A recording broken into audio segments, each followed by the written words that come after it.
আজকে আমি বিস্তারিতভাবে আপনাদের আরটিআই সম্বন্ধে কথা বলবো।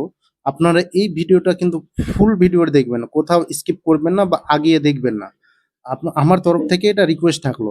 এবং যারা দেখছেন এই ভিডিওটা অবশ্যই চ্যানেলটাকে সাবস্ক্রাইব করবেন এবং লাইক আর আপনার মতামতটা কমেন্টের মাধ্যমে জানিয়ে দিবেন। আ ধরেন মানে আরটিআরটা মানেটা কি? বা আরটিআর আপনি কেন করবেন? এটা করার প্রয়োজনটা কি? এটা তারাই করবে যাদের ধরেন যে এসআইআর এর ক্ষেত্রে নামটা ডিলেট রয়েছেন এবং আপনারা হয়তো কোনো তথ্য পাচ্ছেন না বা আদৌ আপনাদের কাজ হচ্ছে কি হয় না, এই নিয়ে আপনাদের মনে নানান রকম প্রশ্ন রয়েই যাচ্ছে। বা আপনারা আমাকে অনেকেও জিজ্ঞাসা করছেন যে দাদা আমাদের নামগুলো কবে উঠবে, আমাদের কি কাজ হচ্ছে কি হচ্ছে না, এই নিয়ে আপনারা অনেকে প্রশ্ন করছেন। তো আমি সেই ক্ষেত্রে বলছি যে দাদা আপনি যদি মনে করেন তাহলে আরটিআই করে সেটার খোঁজ খবরটা নিন। কেননা আপনাকে আরটিআর করার পরে আপনাকে উনারা কিন্তু একটা জবাব দেবে যে আপনার কাজ চলছে বা হচ্ছে। আরটিআরটা করবেন এই কারণে যে আপনার ডকুমেন্টস গুলো ঠিকঠাক ওখানে পৌঁছেছে কিনা এটা প্রশ্ন করবেন এবং আপনার কাজটা হচ্ছে কিনা এটাও প্রশ্ন করবেন। আপনার কাজটা কত দূর এগোচ্ছে এই নিয়েও আপনি এটা প্রশ্নটা করছেন। মানে আরটিআর মাধ্যমে আপনি জানার চেষ্টা করছেন যে আপনি এটাও বলবেন যে কি ইমিডিয়েট যাতে আমার কাজটা করা হয়। এই জন্য আরটিআরটা লোককে করতে বলছি যাতে মানে আপনার তরফ থেকে ওটা রিকোয়েস্টটা ওখানে করতে পারেন, তার জন্য আরটিআইটা করা। দ্বিতীয় কথা, অনেকে আবার প্রশ্ন করছেন যে দাদা আমরা যে এতটা লেট হচ্ছে, আমরা কি হাইকোর্টে গিয়ে রিট পিটিশন করে আমরা কি নামটা তুলতে পারবো? আমি বলছি অবশ্যই পারবেন।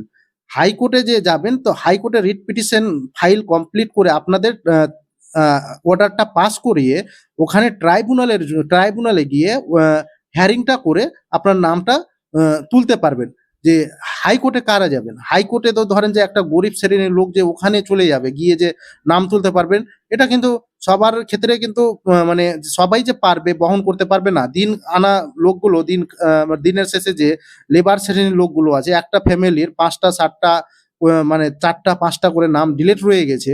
উনাদের উনাদের উনাদের তো প্রবলেম হবেই হাইকোর্টে গিয়ে।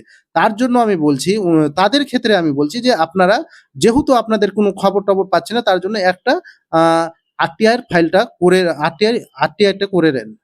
আরটিআইটা করলে আপনাদের মানে মানে জিনিসটা জানতে পারবেন। উনারা অ্যান্সার দিবে যে কি আপনার কাজ চলছে কি চলছে না। এবং আ হাইকোর্টে রিট ফাইলটা কারা করতে পারবেন? এখানে কিন্তু বিশেষ কারণ দেখবে যে আপনার কি কারণ রয়েছে? কিসের জন্য আপনি ওখানে ফাইলটা করছেন? আপনার ধরেন যে কোনো কারণ ছাড়াই আপনি চলে যাচ্ছেন যে আপনার যে আ আপনার যেহেতু কোনো কাজ নেই বা এমনি বলছেন তাড়াহুড়ো করে আমি নামটা তুলবো। করা যাবে।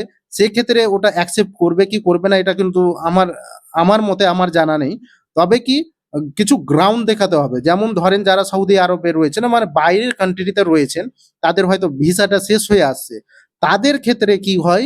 তাদের ক্ষেত্রে ওই হাইকোর্টে রিট পিটিশন ফাইল করে কিন্তু ওরা করতে পারবে। কেউ যেমন ধরে হজে যাবে, উমরাতে বা বিভিন্ন ধরনের এতে যাবে, পাসপোর্টের দরকার। তাদের ইমিডিয়েট লাগবে। তাদের ক্ষেত্রে রিট পিটিশন করে ওটা ট্রাইব্যুনালে গিয়ে হ্যারিংটা করতে পারবেন।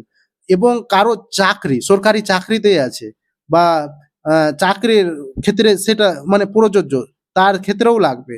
আ এইজন্য আ এইগুলো বিশেষ ক্ষেত্রে হাইকোর্টে গিয়ে রিট পিটিশন ফাইল করে আপনারা আ ইমিডিয়েট নামটা তুলে নিতে পারবেন ট্রাইব্যুনালে হ্যারিং করার পরে। আর আরটিআই এর ক্ষেত্রে যেটা বললাম, আরটিআইটা হচ্ছে যে আপনার বেসিক যেটা রাইট রয়েছে যে আপনি যেহেতু আপনি কোনো আপনার যে ডকুমেন্টস গুলো আপনি দেশের কাজগুলো ঠিকঠাক হয়েছে কি না হয়েছে ওটাকে যাচাই করা আপনি আ অবশ্যই করবেন। যাচাই করা আপনার অধিকার, আপনি করবেন যে আপনার কতদূর কাজটা এগিয়েছে। তার জন্য আরটিআইটা করা আপনাদের অবশ্যই দরকার। আশা করি আপনারা বুঝতে পারলেন। ভিডিওটা যদি ভালো লাগে তো অবশ্যই আপনারা ফলো আর সাবস্ক্রাইব আর লাইকটা অবশ্যই করবেন। আর বেশি করে একটু শেয়ার করে ছড়িয়ে দিবেন যাতে অন্য কাউ বুঝার সুবিধা হয়। আর ভিডিওর শেষে আমি বলব যে আপনারা অবশ্যই এটাকে আ সাবস্ক্রাইব করবেন। আপনারা সাবস্ক্রাইব করলে আমাদেরকে মানে নেক্সট ভিডিও বানাতে খুব ভালো লাগে এবং আপনাদের যাতে সুবিধা হয় সেই টপিক নিয়ে আমি ভিডিওটা বানাবো। আপনাদের যদি কোনো প্রশ্ন থাকে তাহলে অবশ্যই কমেন্টে আমাকে জানাবেন। আমি সেই টপিক নিয়ে একটা ভিডিও বানিয়ে আপনাদের সামনে আমি উপস্থিত হয়ে যাব।